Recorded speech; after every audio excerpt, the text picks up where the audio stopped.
this is Persephone, and today I'm going to talk to you again about the Depopulation Plan. Whoever comments to say that it's not real is going to be blocked without even a response, okay? The fact that it is real is not up for discussion. But I have noticed that people struggle with the same things over and over, and I want to tell you something that is very disturbing at first. That a lot of your problems are in fact very manufactured. They are artificial, you're not supposed to have them in the first place, and it's because of the depopulation plan that you have them in the first place. What do I mean by that? If you take a look around you, not just in everyday life, but in the media, all over the world, in different countries, you're going to see two common factors. Factor number one is that psychopathy, narcissism, and cluster B disorders are demonized in general, and everything that comes with them is demonized in general. You're being told that you're not supposed to lie, you're not supposed to hide, you're not supposed to cut people off, you're not supposed to put yourself first, and so on. That is universal. Doesn't matter what religion you're following or not following, doesn't matter what your race is. Especially if you are Asian, there's going to be an extra level of kakeri, but even if you're not, this is what you are going to be told over and over and over from the moment you pretty much are born up to your late 70s. The other factor is that all the people around who have money, power, fame, and live good lives have very, very strong dark triad traits. And this leads to a lot of people saying that good people don't get ahead, that this is a world that encourages psychopathy, and so on. So you're going to say now, oh my God, Persephone, are you going to make one of those videos of why you should be a psychopath 101? Not at all. I want people to choose who they are and to make informed decisions, and from being the ultimate sucker to being like a mass shooter, there is a huge gray area and you can choose where you want to belong. But you need to know that a lot of the beliefs that you have right now that the system placed on you are beliefs that they have one goal, to lead you to an early grave, okay? And before you say, this is all bullshit, I'm a nobody, or I don't have any enemies, why should I be on an early grave? I'm going to tell you that, first of all, we have too many people in this world. There is extreme overpopulation, and we have gotten to a point where you can't just go out there and start a genocide so easily, and bioweapons can get out of control, so the system places other mechanisms to put the population under control. Your parents, which are very responsible for this mess that you are in, are two possible categories. Category number one is parents who are also cash cows, who are also victims of the depopulation plan, and they don't know any better, so they teach you what they have been taught, and the stupidity is being passed down generation after generation. And also the cancer, the debt, the I'm working all day and I'm getting nowhere problems. And the second category is my parents, for example, my mother, that they are people who know about the depopulation plan, they have escaped it, or they use it to their advantage, but because they're narcissistic parents or abusive parents and they hate you, or they want you as supply for your entire life, like Kim's parents, they don't want you to know the truth. So although they will operate in a way that profits them, you are going to be taught to be a cash cow. And before you say, okay, which category am I, we're going to see some characteristics of both situations, and you are going to be able to figure out which one you are and what you should do about it. Thing number one. Psychopathy and narcissism and traits like that are dominant traits. I believe this is not something that I read somewhere, this is something that I came up with, one of my theories, you can call it semi-conspiracy theory, that there are very many different subtypes of humans, okay? It's not just we are all the same. And if we compare that with the animal kingdom, there are people who are herbivores and there are people who are predators. And the people who are predators are people who usually hunt down others or parasitize on others or exploit others, and this leads to the predatory population increasing over time. For example, if there is a woman who is a nice woman, she's actually waiting for marriage, she's catering to her husband, she's giving everything she has for him, most likely she's going to die broke, alone, and cheated on. Meanwhile, if there is a woman who is a female psychopath, and she has 3 different kids with 3 different men, that results in 2 things. She becomes a parasite of the system and she gets 3 different types of child support, especially if she's in the first world. And thing number 2, she's passing down her genetics. Because psychopathy, narcissism, and I'm going to say cluster B or dark triad disorders because for me all of those things are pretty much very similar, and usually a person has many traits of many disorders, not just one. She's also teaching her kids to behave this way, and I have read, and I'm always laughing, that we have 4% of the population that are narcissists and sociopaths. I would say we have at least 70%. Okay, at least 70%, and it's going to be more and more and more in the upcoming years. And that's why I believe we are in a dystopia, and eventually we're going to reach a zombie apocalypse state, because when there aren't enough cash cows and there aren't enough resources, there is going to be the dark triad war between all of the cluster B people. It already happens. It has started to happen. But none of this is your immediate problem and concern, okay? I'm going to go through some of the very popular beliefs that many of us have, that I have been rejected ever since I was a kid, which resulted on my horrible reputation. But rejecting them can make the difference between who lives and who dies. I'm always saying, you don't need to reparent yourself necessarily. You need to reprogram yourself, find out which beliefs you have implanted in your brain by the Depopulation Plan, and decide to get rid of them and start living accordingly to a way that promotes your survival and doesn't profit dark triad people. Belief number 1, you should always love, honor your parents, be a filial son or a filial daughter. You are never allowed to cut them off. If you cut them off, it's a sin. If you cut them off, you cannot survive without a family, and so on. I'm going to say it as nicely as I can. Just because a man had sex and ejaculated inside the woman's vagina and you came out of it as a result, that doesn't make them qualified to your undying loyalty. I always say that loyalty should be conditional in every kind of human relationship, which means if you are one of the blessed people, that you are a product of love, that your parents cherished you, that they raised you and protected you, that you don't have massive trauma, that you don't have abuse in your past, PTSD, borderline disorders that they were caused by abusive, toxic parenting, then of course you should always love and honor your parents and be their ally and keep them in your life. Same with every other family member. Because I have many people who seem to just assume shit about me and say you're just one of those feminazis, that you have problems with the nuclear family or the extended family. Not at all. If a person has such people in their lives, you should cherish them and keep them. The problem starts when your parents are abusive, evil piece of shit or failed narcissists that they cannot get supply, so they bring a kid into this world with the sole intention of the kid being supply. And I'm going to use Kim. I like using real life examples. And also because out of all of the races, Asians, in my opinion, are the race that has the most problem with forced cuckery by parents. It's like a whole different level of abuse. My family looks sane and fine in comparison. So Kim's mother said, if you don't know the backstory, Kim has a sister who is 12 years older than him. So when he was born, when he was 4 or 5, she was 17 or 18. And his mother had told him that we realized that we failed with your sister. She's not obedient. The reason why his sister is not obedient is because she realized early on, I think around 14 or 15, that she can sleep with white men and get money, get a place to stay. I believe she was escorting, because Kim told me that she was bragging at 14 or 15 that she has a different white boyfriend every month. So by the time she was 17, she was already planning her escape from the extremely abusive house that she lived in. And his mom realized that 2 things are going to happen. First of all, no one is going to be there to take care of her and to be used as supply. And second, that her husband is going to walk away on her, because my ex-father-in-law hated my mother-in-law. So he told her, I'm just staying for my daughter, and once my daughter is 18, I'm not going to be here anymore.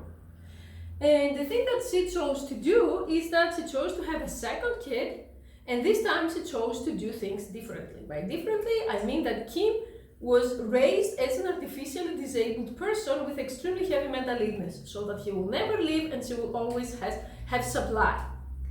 Those people, if you have parents that they are this level of abuse, you have to cut them off. The depopulation plan is not going to let you cut them off. Everyone is going to gang up on you to abuse you and to say it's immoral, you will go to hell, honor your parents no matter what, and so on.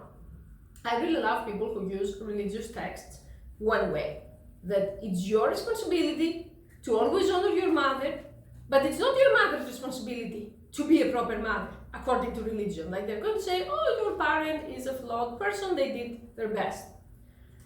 If you don't grow up some balls and learn to cut people off, no matter where they come from, if they abuse you, they have to go. Or they have to be lied to. If you can't leave them behind, you have to give them false information so that you can survive until you can get resources to leave. If you can't do that, if you can't make this adaptation, what will happen is that you will waste your life being the unpaid servant of an abuser. Eventually you're going to get cancer or some other health problem from the stress, and the abuser will use you and use you and use you until you're dead, and then they will move on to the next victim.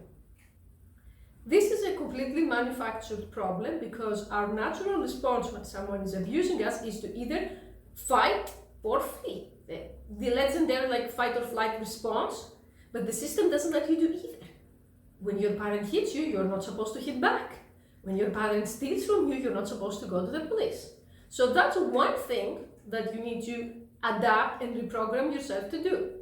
I'm always saying that when a person says I'm very loyal, I sense a psyche right away, because it always starts with I'm very loyal, why do I get exploited? Because you're loyal to this loyal piece of shit, that's why. Of course you're going to be exploited. You should be loyal to whoever is loyal to you. And not just randomly, just because you share DNA, just because someone told you I love you 10 years ago and you got married and now you're being abused daily. Just because you were friends with someone in junior high and the last 20 years they have been a toxic bitch, you're going to be loyal. You're not loyal, you're just a psychic. Belief number 2, that again is making you disabled. That you always need to be asking other people's permission, opinion, cooperation, and so on. If you want to keep one thing from my channel, one thing that can make the difference in your life, that should be self-reliant, self-determined, self-responsible, save yourself. This has become a lost art. That people are saying, but I'm all alone, I can't make it. Of course you can make it.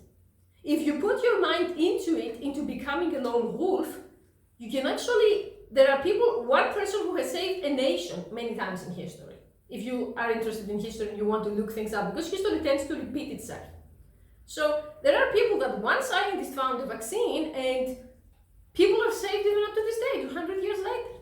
But you can't move your ass to just save yourself, right? You need to be in some kind of Netflix comedy and consult your mom, your dad, your best friend, your pastor, your counselor, the local mailman, and actually get all of those people to agree before you make a decision. And guess what happens? 99% of the times, people are just actually going to try to hold you back. Because either they want you as supply, or they feel bad because you're trying and they're not trying, so that makes them feel very uncomfortable, so they need to go back to the previous stage where no one is trying. And now you're going to say, again, Persephone, I can't do that. I'm very used to asking other people what to do. You'll die. You'll die early. Same with Google. Google has become garbage. If you see the front page of everything that I'm Googling, it just gives you the biggest pages of the pharmaceutical companies. It gives you the most popular blogs and it gives you advice like forgive and forget, just go outside. I'm thinking into getting into Instagram fitness because I'm thinking of getting back into exercising a lot more competitively. And there was the first post on the page on how to grow a following, how to start an Instagram that is fitness based. And there was advice create high quality photos. I was thinking, wow, what mind-blowingly interesting advice. It's like a person is morbidly obese, is coming to me, says, what should I do? And I say to the person, just eat healthy. Advice needs to be specific, not obvious, something that you're not able to think of, and broken down in steps. Yet, try Googling anything and the first page filled up with garbage. That also makes you helpless. You need to do as much research on something that you want to find out until you get an answer that you tried and it worked for you. I'm always saying to people, and they say I'm so narcissistic and I'm such a freak, that there is only one person who is my mentor, myself. There is only one person that I'm competing against, myself from past year, and there is only one thing that I trust, my brain, my ears, and my eyes, which means I'm very willing to try scientific information, but if the data I get from myself contradict the scientific information, I don't care what if the person who writes it has 3 PhDs. I'm going to do what works for me, which means if someone says, for example, take antidepressants because they're going to make you feel better, and I've tried it in the past and they almost killed me because I was borderline and I wasn't depressed, and you can see it on my story if you want the whole story. I'm not going to keep taking pills just because some doctor told me, or many doctors told me it's good for you, although I feel more and more and more and more like shit every progressive day. Another thing that you don't realize is the connection between eating shit and feeling like shit.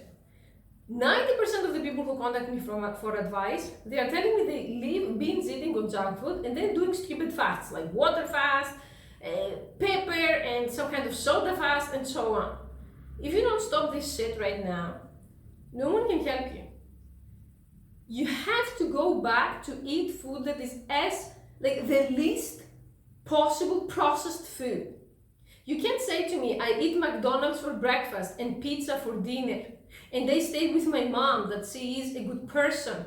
Although she has been abusing me, she didn't mean it in a bad way, and then I wonder why my life goes nowhere. So starting today, you need to have a plan to cut down sugar, cut down soda, cut down all of the things that they have like these big labels of additives and preservatives, and start cooking at home. I never expected that I'm going to need to say something so obvious, but please don't contact me when you're going through bulimia or binge eating episodes. No matter what I say to you, your body is going to feel so bad. You need to get that in check first before you do anything else, okay? You need to check that and try to get into a plan to solve it. If you can't, go to a specialist, go to a psychologist, go to a nutritionist, and start with that. Your brain cannot function if you don't get any nutrients, because all of those things like McDonald's, KFC, all of that, any kind of junk food brand, ask yourself, why aren't those things illegal? You read all of those researchers that say that, hey, they activate the same things in your brain that cocaine does, yet cocaine is illegal, but junk food isn't illegal. Same with porn and porn addiction. My father said that in his time, like he's a boomer, if you wanted to get porn, you needed to pay $80, $90 and go to a store to physically buy it, and people would look at you, and it's something that you could very rarely do. And now one click and porn is everywhere. Don't you think that there is someone profiting by creating men who are low testosterone, porn addicts, they don't have any skills, they just masturbate all day? All of those things are not just randomly happening. All of this dystopia is not just randomly happening. There is a purpose. And the purpose is the most obvious thing. Money for the dark triad ones that they profit from your suffering. If you are eating junk food all day and then you become obese, there is a huge obesity battling industry.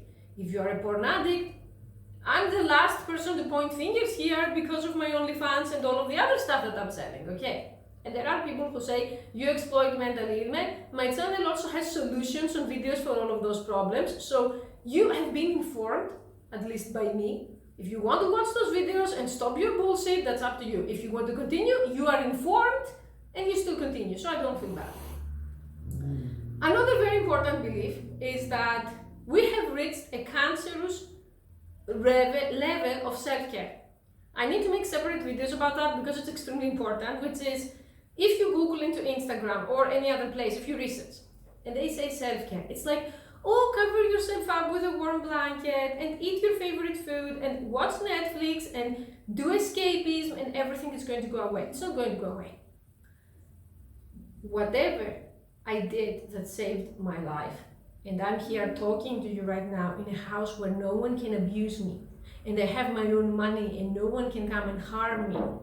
And if they come, I'm going to harm them in ways that they will never recover from. It's because I consistently did the opposite of what I wanted to do. Because my brain had been so damaged by the years and years and years of abuse. And also, I can't even really only blame abuse. My genetics are bad. I come from a family of people who are autistic and then they turn schizophrenic. And we have 5 members who killed themselves. So if I just listen to my body and just coop up myself somewhere to become a hikikomori, and start doing escapism, it's not going to end up well for me at all. So if you say that, you know, I feel horrible, so today I'm going to eat pizza and treat myself, you're not treating yourself. You're enabling your own pathology. So you have to force yourself to eat something that you don't want to eat, to be one step ahead tomorrow. Okay? Same thing with, oh, I don't feel like working. You are going to force yourself to work. If you are a writer, I'm saying, because I have many writers contacting me, I say, sit on your ass and write one paragraph. And they whine, it's going to be bad, I don't care. Sit down and write it. And the next day, sit down and force yourself again to write 2 paragraphs. Same with working out. Force yourself to do even 1 push-up. Don't get into the, I'm going to be on Netflix and eat junk food, and then you get to the next edgelord level where you are a parasite. You're telling yourself that there is no point in you fighting in this society because everything is doomed. And then you go to the cancer hole, Reddit, on subreddits like antinatalism and our depression and our I don't want to work, to get dopamine from validation from other parasites, and then say, what's the point? I'm never going to say to a person, kill yourself if that's how you think. But I'm going to say to a person, there is a countdown over your head. Have you seen Death Note, that the people who had Shinigami eyes could see your remaining lifespan? I see the remaining lifespan of the people who don't work on anything. And they just sit there and they think it's cool to just be inactive and paralyzed and a slave to your emotions and a slave to your dick and the constant masturbation, and you think this is cool. This is not cool. You're a sitting duck, and when anything bad happens, you are going to be sitting in a huge pile of shit. And you want an example? Again, I always love examples because people can say I'm just talking bullshit, but examples prove that I'm not talking bullshit.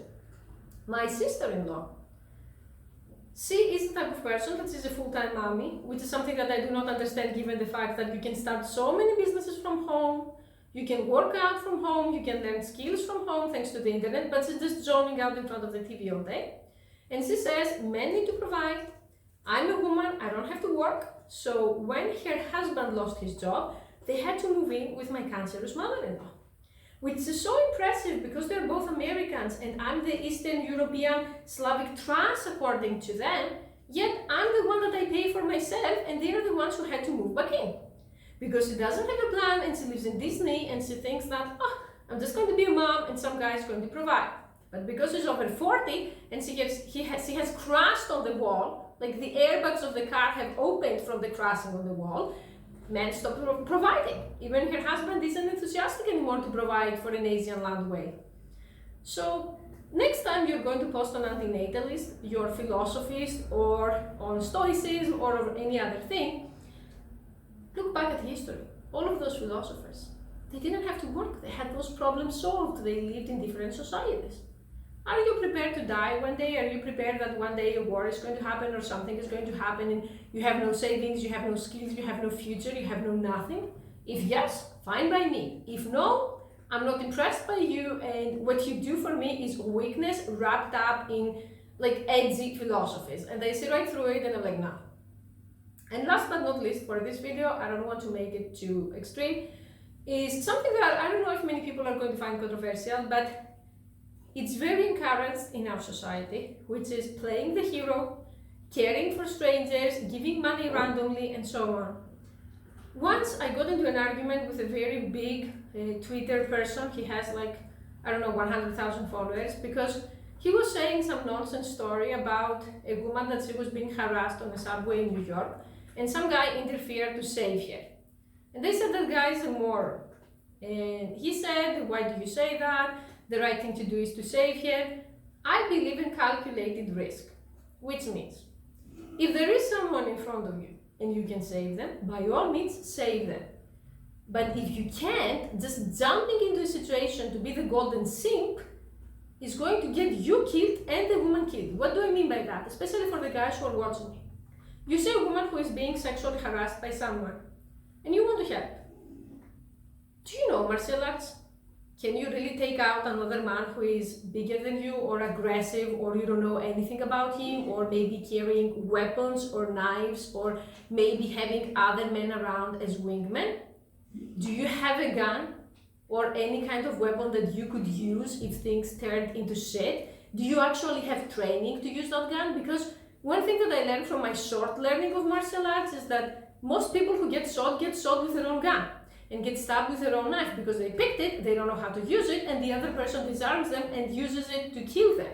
So if you can do something, if you are one of those men who can defend themselves and someone else, by all means go and interfere and save the person. If not, you're going to be one more lame casualty. Same with donating money. I see all of those Facebook donations. I have my birthday and I'm raising money for something. I never give money to charity. I give goods directly, and this is something that I learned from my grandmother. Like, for example, my grandmother, that she passed away, and she's one of the people that I respect the most. She would always go personally because she had training like in cooking. She was a chef, and she would buy stuff and go to the kitchen sets to cook and give food to people directly, because she told me she had seen so many scams, she had seen so many people taking money for the poor and then using them for themselves and stealing them, that she decided to never do that again. I do the same. I'm not going to brag that I do charity, but for example, when I have tons of clothes that I don't need, I take them directly and I see who takes them and who wears them. So if you're not so wealthy that you want to give $20 to a scammer, make sure the charity or whatever else you're giving to is actually a real one, or even better, give food or clothes or vaccinations or stuff that people are going to use and no one can use them to go drink and say, oh my god, what a cycle. Okay, I say those things because I don't believe in like blindly being a hero, blindly being an altruist and placing yourself and potentially other people in danger. Okay, thank you for watching.